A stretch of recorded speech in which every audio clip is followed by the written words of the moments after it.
ان پر سنگین الزامات لگائے گئے ہیں۔ ان گینگز میں بھارتی ریاست پنجاب سے تعلق رکھنے والے بدنام زمانہ لارنس بشنوئی اور گولڈی برار کا گینگ، بھگوان پوریا گینگ اور ڈھانڈا گینگ شامل ہیں۔ لارنس بشنوئی، جو معروف بھارتی شخصیات کو دھمکیاں دینے اور قتل کرنے کے جرم میں جیل میں قید ہے، اس پر اور گولڈی برار کینیڈا میں مقیم سکھ رہنما ہردیپ سنگھ نجر کے قتل کا بھی الزام لگایا گیا، اور امریکی حکومت نے بھارت سے لارنس بشنوئی کی امریکہ حوالگی کی کارروائی بھی شروع کر دی ہے۔ مذکورہ گینگز کے حوالے سے امریکی محکمہ انصاف کی پریس ریلیز میں بتایا گیا ہے کہ بھارت میں قائم منظم جرائم پیشہ گینگز کے خلاف انٹرنیشنل کریک ڈاؤن کے دوران امریکہ، کینیڈا اور یورپ کے قانون نافذ کرنے والے اداروں نے 24 افراد کو گرفتار کر لیا۔ گرفتار ملزمان کا تعلق بھارت میں قائم ایسے 3 گینگز سے ہے جو سرحد پار جرائم میں ملوث رہے ہیں۔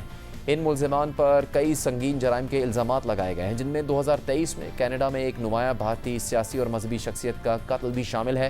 پریس ریلیز کے مطابق انڈین گینگز کے خلاف اس کارروائی کو آپریشن ہارٹ بال کا نام دیا گیا، اور یہ کئی سال پر محیط تحقیقات کا نتیجہ ہے۔ یہ تحقیقات ایسے بھارتی کرائم سنڈیکیٹس کے خلاف کی جا رہی تھی جو دنیا بھر میں بھتہ خوری، target killing, shooting, international border سے منشیات کی اسمگلنگ اور دیگر جرائم میں ملوث ہیں، جن کے اثرات خاص طور پر بھارتی ڈائسپورا یعنی تارکین وطن پر پڑتے ہیں۔ پریس ریلیز کے مطابق امریکہ کی عدالت میں بھارتی جرائم پیشہ گینگز کے اراکین کے خلاف 3 فرد جرم عائد کی گئی ہیں، جن میں مجموعی طور پر 37 ملزمان کو نامزد کیا گیا ہے، جن میں 2 ایسے ملزمان بھی شامل ہیں جو بھارت میں قید رہتے ہوئے اپنے عالمی جرائم پیشہ نیٹ ورک چلا رہے تھے۔ امریکہ میں کیلیفورنیا سے 11 ملزمان گرفتار کیے گئے، جبکہ انڈیانا اور جارجیا سے ایک ملزم گرفتار ہوا ہے۔ اسی طرح کینیڈا میں بھارتی گینگز سے تعلق رکھنے والے 3 جرائم پیشہ افراد کو گرفتار کیا گیا۔ اسپین میں 1 ملزم گرفتار کیا گیا، جبکہ 7 ملزمان پہلے ہی حراست میں تھے۔ اس کے علاوہ مذکورہ ممالک کے قانون نافذ کرنے والے ادارے بھارتی جرائم پیشہ گینگز کے 10 مفرور ملزمان کی تلاش میں ہیں، جن میں سے 7 امریکہ، 2 بھارت اور 1 یورپ میں موجود ہے۔ پریس ریلیز کے مطابق تحقیقات کے دوران قانون نافذ کرنے والے اداروں نے تقریباً 1000 کلو کوکین، 1 کلو ہیروئن، $40,000 کیش اور 1 درجن فائر آرمز قبضے میں لے لیے ہیں۔ اس کے بعد امریکی محکمہ انصاف نے بدنام زمانہ بھارتی گینگسٹر لارنس بشنوئی پر فرد جرم کی تفصیلات پبلک کی ہیں۔ واضح رہے کہ لارنس بشنوئی خود تو اس وقت کئی مقدمات میں بھارت میں ہی جیل میں قید ہے۔ اس پر الزام ہے کہ وہ ایک جرائم پیشہ گینگ چلاتا ہے جو قتل، اغوا برائے تاوان، بھتہ خوری اور دیگر جرائم میں ملوث ہے۔ لارنس بشنوئی کے گینگ پر معروف پنجابی گلوکار سدھو موسے والا کو قتل کرنے کا بھی الزام ہے، اور Bollywood superstar Salman Khan کو بھی اسی کے گینگ کی جانب سے دھمکیاں ملتی رہی ہیں۔ سلمان خان کو سخت سیکیورٹی میں زندگی گزارنی پڑ رہی ہے۔ امریکی محکمہ انصاف کی پریس ریلیز کے مطابق بھارت کی ریاست پنجاب سے تعلق رکھنے والا 33 سالہ لارنس بشنوئی طویل عرصے سے بھارت میں قید ہے۔ ابتدا میں وہ خود کو ایک اسٹوڈنٹ لیڈر کے طور پر پیش کرتا تھا، لیکن بعد میں اسٹوڈنٹ پالیٹکس چھوڑ کر اس نے جرائم کی دنیا میں قدم رکھا اور اپنے فالوورز کو بھی جرائم کی دنیا میں لے گیا۔ لارنس بشنوئی نے سوشل میڈیا پوسٹ اور نیوز آرگنائزیشنز کو انٹرویوز کے ذریعے عوام میں خود کو محب وطن، قوم پرست اور انتہائی مذہبی شخص کے طور پر پیش کیا، اور اسی شناخت کو استعمال کرتے ہوئے بھارت، امریکہ اور دیگر مقامات پر اپنے کرائم سنڈیکیٹ کے لیے اراکین اور ساتھی بھرتی کیے۔ فرد جرم کے مطابق نجی طور پر لارنس بشنوئی ایک وسیع جرائم پیشہ نیٹ ورک چلاتا تھا جو کئی ممالک میں پھیلا ہوا تھا۔ وہ اپنے جیل کے سیل میں اسمگل کیے گئے موبائل فون اور مواصلاتی آلات استعمال کرتے ہوئے سیاسی قتل، عام افراد کے قتل، شوٹنگ، بھتہ خوری، اغوا، منشیات کی اسمگلنگ، انسانی اسمگلنگ اور دیگر جرائم کی براہ راست ہدایات دیتا تھا۔ ستمبر 2025 میں کینیڈا کی حکومت نے لارنس بشنوئی گینگ کو دہشت گرد قرار دیا۔ رپورٹ کے مطابق گینگ کے روزمرہ معاملات چلانے کے لیے لارنس بشنوئی نے اپنے قابل اعتماد معاونین اور ریجنل لیڈرز کو اختیارات دیے، جن میں پنجاب سے تعلق رکھنے والا 32 سالہ ستندر جیت سنگھ المعروف گولڈی برار بھی شامل تھا، جو نارتھ امریکہ میں بشنوئی گینگ کا سربراہ تھا۔ راجستھان سے تعلق رکھنے والا 37 سالہ روہت گودارا یورپ میں بشنوئی گینگ کا لیڈر تھا۔ اسی طرح پنجاب سے تعلق رکھنے والا 58 سالہ سکھراج سنگھ بھارت میں معاملات دیکھتا تھا۔ فرد جرم کے مطابق گولڈی برار اور روہت گودارا مؤثر طور پر لارنس بشنوئی کی نمائندگی کرتے تھے، اور امریکہ، کینیڈا، دیگر ممالک میں گینگ کے اراکین کی پرتشدد کارروائیوں سمیت دنیا بھر میں گینگ کے اراکین اور ساتھیوں کی جرائم پیشہ سرگرمیوں میں مدد کرتے تھے۔ یہ جرائم پیشہ گینگ ہر اس ملک میں پرتشدد سرگرمیوں میں ملوث تھے جہاں یہ آپریٹ کرتے تھے، جن میں امریکہ بھی شامل ہے۔ خاص طور پر بھارت اور دنیا بھر میں بھارتی تارکین وطن میں خوف کا ماحول پیدا کرنے کے لیے یہ گینگ وائلنس کا استعمال کرتا تھا، اور پھر اسی خوف کو بھتہ وصول کرنے کے لیے استعمال کرتا تھا، اور پھر ساتھ ہی یہ گینگ اپنی پرتشدد کارروائیاں اور جرائم کی تشہیر آن لائن ویڈیوز اور انٹرنیٹ پوسٹ کے ذریعے کرتا تھا۔ امریکی محکمہ انصاف کی پریس ریلیز کے مطابق فرد جرم میں بشنوئی گینگ کے جن جرائم کا ذکر ہے ان میں بھارت کی ریاست پنجاب سے تعلق رکھنے والے ایک نمایاں سیاسی اور مذہبی رہنما کا قتل بھی شامل ہے، جنہیں عدالتی دستاویزات میں HSN کہا گیا ہے اور وہ اپنے قتل کے وقت کینیڈا میں مقیم تھے۔ امریکی محکمہ انصاف کی اس پریس ریلیز میں فرد جرم کا حوالہ دے کر جس HSN نامی شخص کا ذکر کیا گیا وہ 2023 میں کینیڈا میں قتل کیے گئے سکھ رہنما ہردیپ سنگھ نجر ہیں، جن کے قتل کے بعد کینیڈا اور بھارت کے تعلقات میں بہت زیادہ کشیدگی آئی۔ کینیڈین حکومت نے بھارتی حکومت اور ایجنسیز پر اس قتل کا الزام لگایا تھا۔ تاہم امریکی محکمہ انصاف کی پریس ریلیز کے مطابق لارنس بشنوئی اور گولڈی برار پر اس قتل کا حکم دینے کا الزام ہے۔ یہ واقعہ 18 جون 2023 کو پیش آیا تھا۔ اس دن 2 مسلح افراد نے مذکورہ شخص یعنی ہردیپ سنگھ نجر کو کینیڈا میں ایک مندر سے باہر نکلتے وقت گولیاں مار کر قتل کر دیا تھا۔ فرد جرم کے مطابق بشنوئی گینگ باقاعدگی سے نمایاں مذہبی، سماجی اور سیاسی رہنماؤں کو تشدد کا نشانہ بناتا تھا اور ان ہائی پروفائل کارروائیوں کو متعلقہ برادری میں خوف پھیلانے اور بھتہ وصول کرنے کے لیے استعمال کرتا تھا۔ مثال کے طور پر نومبر 2023 میں بشنوئی نے کینیڈا کے شہر وینکوور میں ایک معروف بھارتی اداکار اور گلوکار کی رہائش گاہ پر ہونے والی فائرنگ کی ذمہ داری قبول کی اور فیس بک پر پنجابی زبان میں لکھا کہ تمہیں ہم سے کوئی نہیں بچا سکتا۔ لارنس بشنوئی، گولڈی برار، روہت گودارا اور دیگر افراد واٹس ایپ اور دیگر پیغام رسانی کی ایپس کے ذریعے متاثرین یا ان کے خاندانوں کو تشدد کی دھمکیاں دے کر بھتہ وصول کرتے تھے۔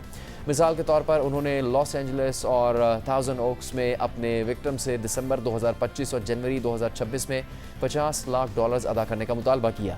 بھتہ خوری کے علاوہ بشنوئی گینگ اپنی سرگرمیاں چلانے کے لیے انٹرنیشنل ڈرگ ٹریفکنگ اور حریف گینگز کی منشیات کی شپمنٹس کو لوٹنے کا کام بھی کرتا رہا۔ مثال کے طور پر نومبر 2024 میں لارنس بشنوئی اور گولڈی برار نے 49 کلو کوکین کی ترسیل کی نگرانی کی، جسے ریڈ لینڈز میں پکڑ لیا گیا۔ منشیات کی ایک کھیپ امریکہ سے کینیڈا ٹرکوں کے ذریعے بھیجی جانی تھی۔ مارچ 2024 سے جولائی 2025 تک بشنوئی گینگ نے گریٹر لاس اینجلس کے علاقے میں حریف منشیات فروش گینگز سے تقریباً 520 کلو کوکین چھین لی۔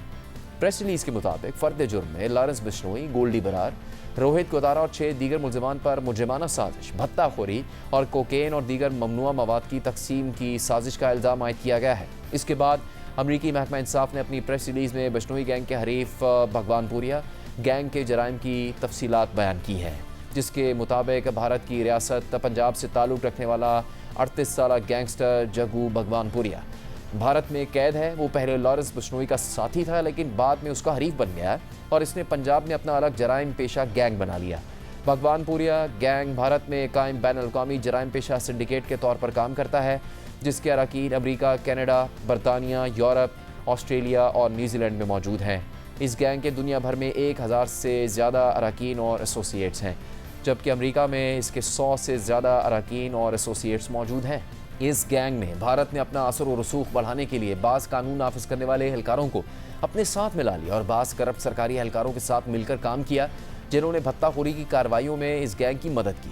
بھگوان پوریا گینگ نے بھارت میں قانون نافذ کرنے والے اہلکاروں کو مبینہ جرائم کے بارے میں جھوٹی معلومات بھی فراہم کی اور اپنے مخالفین گینگز کو پھنسایا اور اپنے دیگر مخالفین کے خلاف بھی استعمال کیا۔ فرد جرم کے مطابق اپریل 2026 میں کیلیفورنیا میں رہنے والا 22 سالہ گرلال سنگھ، جو بھگوان پوریا گینگ کا اہلکار تھا اور غیر قانونی طور پر امریکہ میں مقیم تھا، اس نے ایک شخص کو دھمکیاں دی اور بعد میں اس شخص کا نام پنجاب کے ایک کرپٹ پولیس افسر کو دے دیا، جس کے بعد متاثرہ شخص، اس کے والد اور اس کی بہن کو بھارت میں جنوری 2026 میں ہونے والے ایک قتل کے مقدمے میں پھنسایا گیا اور پھر بھارت کے اس کرپٹ پولیس افسر نے متاثرہ شخص اور اس کے والد سے بھتہ وصول کیا۔ فرد جرم کے مطابق بھگوان پوریا گینگ کے ایک اور رکن گردیو سنگھ، جس کی عمر 26 سال ہے، اس نے امریکہ میں امیگریشن اینڈ کسٹمز انفورسمنٹ کی حراست میں ہونے کے باوجود امریکہ میں رہنے والے ایک خاندان سے بھتہ وصول کرنے کی کوشش کی اور دھمکی دی کہ تمہارے بچوں کو گولیاں مار دیں گے۔ یہ گینگ بھی اپنی سرگرمیوں کے لیے منشیات کی اسمگلنگ، خاص طور پر لاس اینجلس اور ان لینڈ امپائر میں منشیات کی ترسیل کے نیٹ ورک اور غیر قانونی اسلحے کی خرید و فروخت سے مالی وسائل حاصل کرتا تھا۔ اسی طرح کینیڈا کے شہر وینکوور سے تعلق رکھنے والا 40 سالہ گریندر دیو، جسے ڈاکٹر یا راکٹ کے ناموں سے بھی جانا جاتا ہے، اگرچہ اسے گینگ کا رکن یا ساتھی قرار نہیں دیا گیا، لیکن اس پر الزام ہے کہ اس نے بڑی مقدار میں کوکین اور ہیروئن خرید کر جنوبی کیلیفورنیا سے امریکہ کے مشرقی شہروں کی طرف بھگوان پوریا گینگ کو بھجوانے کی کوشش کی، لیکن قانون نافذ کرنے والے اداروں نے راستے میں ہی منشیات کو پکڑ لیا۔ فرد جرم میں بھگوان پوریا گینگ پر بھی مجرمانہ سازش، بھتہ خوری، منشیات کی اسمگلنگ سمیت کئی جرائم کے الزامات لگائے گئے۔ بشنوئی اور بھگوان پوریا گینگ کے بعد امریکی محکمہ انصاف کی پریس ریلیز میں بھارت سے ہی تعلق رکھنے والے ایک اور جرائم پیشہ نیٹ ورک ڈھانڈا گینگ کے حوالے سے تفصیلات بیان کی گئی ہیں۔ یہ گینگ بھی کئی ممالک میں آپریٹ کرتا ہے۔ پریس ریلیز کے مطابق فرد جرم میں کینیڈا کے شہر وینکوور سے تعلق رکھنے والے 57 سالہ روندر سنگھ ڈھانڈا المعروف رینڈی رولیکس یا جان وک کا نام بھی شامل ہے۔ اسی طرح فرد جرم میں کینیڈا کے صوبے برٹش کولمبیا سے تعلق رکھنے والے 50 سالہ جسکرن المعروف بابا اور برٹش کولمبیا کے شہر کرسچن سے تعلق رکھنے والے 43 سالہ گرتیج سنگھ المعروف سمبا سمیت 8 دیگر ملزمان کا نام بھی شامل ہے۔ ان سب پر الزام ہے کہ وہ ہر ہفتے امریکہ سے کینیڈا سینکڑوں کلو کوکین اور منشیات آئس بھی منتقل، اسمگل اور تقسیم کرتے تھے۔ فرد جرم کے مطابق روندر سنگھ ڈھانڈا منشیات کی تقسیم کا ایک ایسا نیٹ ورک چلاتا تھا جو امریکہ، کینیڈا اور میکسیکو میں سرگرم منشیات فروش گینگز کو بڑی مقدار میں کوکین اور منشیات آئس فراہم یا اسمگل کرتا تھا۔ مذکورہ منشیات کو چھپا کر گریٹر لاس اینجلس کے مختلف علاقوں سے ٹرکوں کے ذریعے امریکہ اور کینیڈا کی سرحد تک پہنچایا جاتا تھا۔ کبھی کبھار یہ کام کرنے کے لیے فارم ٹرکس کو بھی استعمال کیا جاتا تھا۔ فرد جرم میں خاص طور پر جولائی 2023 سے نومبر 2024 کے درمیان 430 کلو کوکین کی ترسیل کا ذکر کیا گیا ہے۔ اس فرد جرم میں ملزمان پر منشیات سے متعلق 5 الزامات عائد کیے گئے ہیں۔ ان تینوں گینگز کے جرائم اور ان پر الزامات کی تفصیلات بتانے کے بعد امریکی محکمہ انصاف نے پریس ریلیز میں یہ وضاحت بھی کی کہ فرد جرم صرف ایک الزام ہوتا ہے اور تمام ملزمان اس وقت تک بے قصور سمجھے جاتے ہیں جب تک وہ مجرم ثابت نہیں ہوتے، لیکن اگر جرم ثابت ہو گیا تو ان میں سے بہت سے ملزمان کو کم از کم 10 سال قید سے لے کر عمر قید تک کی سزا ہو سکتی ہے۔ اس فرد جرم اور بھارتی گینگز پر الزامات پر بات کرتے ہوئے امریکہ کے فرسٹ اسسٹنٹ اٹارنی نے کہا ہے کہ ایسے جرائم پیشہ گینگز جو اپنے ملک کی سرحدوں کے باہر جرائم کی کارروائیوں میں ملوث ہیں، انہیں امریکی حکومت کی پوری طاقت اور مکمل قانونی کارروائی کا سامنا کرنا پڑے گا۔ پروگرام جاری رہے گا ایک بریک کے بعد۔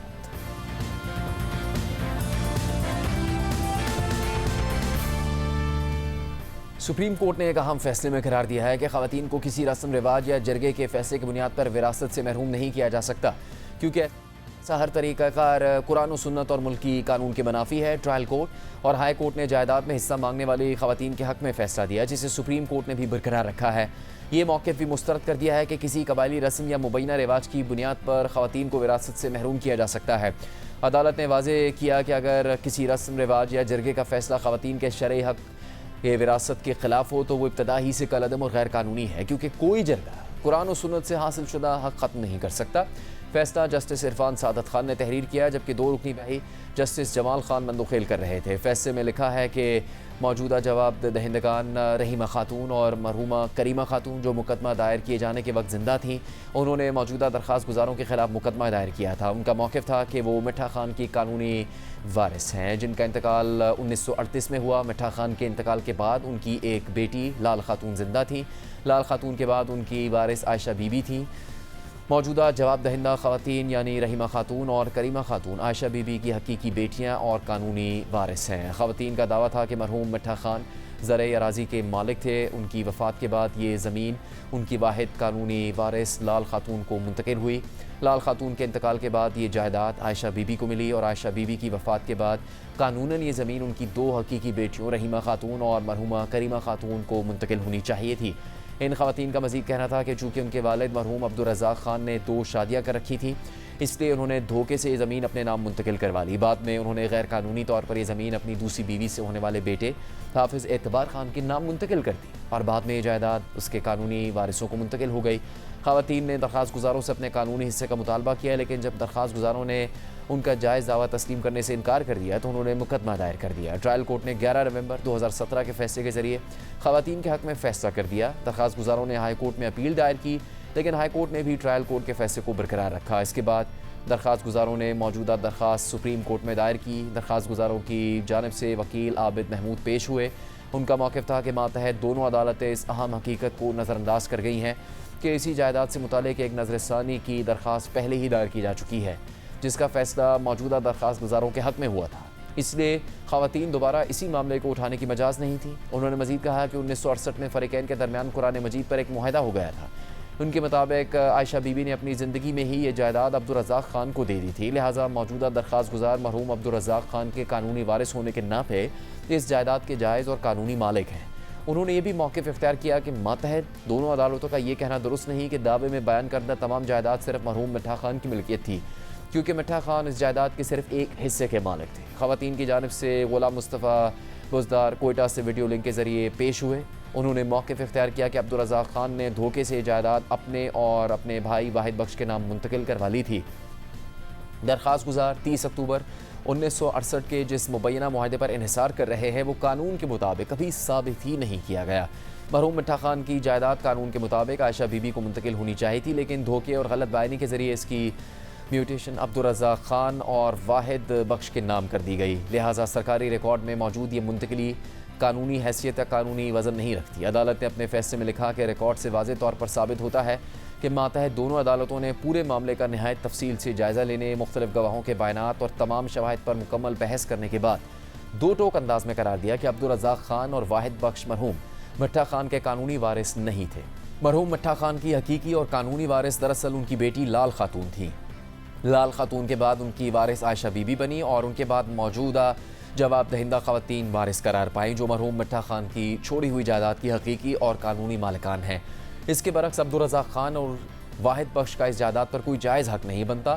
ماتحت دونوں عدالتوں نے واضح طور پر قرار دیا کہ ان دونوں افراد نے دھوکے سے مرحوم مٹھا خان کی زمین اپنے نام منتقل کروا لی تھی۔ یہ بھی واضح ہے کہ مرحوم مٹھا خان کے انتقال کے وقت ان کی واحد وارث صرف ان کی بیٹی لال خاتون تھی، لیکن عبدالرزاق خان اور واحد بخش نے خود کو غلط طور پر مرحوم مٹھا خان کا قانونی وارث ظاہر کر کے غیر قانونی طور پر جائیداد اپنے نام منتقل کروا لی۔ اس دھوکے پر مبنی انتقال کی عائشہ بی بی کو کوئی اطلاع نہیں تھی۔ جب بعد میں انہیں اس کا علم ہوا تو موجودہ جواب دہندہ خواتین نے درست طور پر عدالت سے رجوع کیا، لہذا ہمارے نزدیک درخواست گزاروں کی جانب سے مدت میعاد یعنی لمیٹیشن کا اعتراض بالکل بے بنیاد ہے۔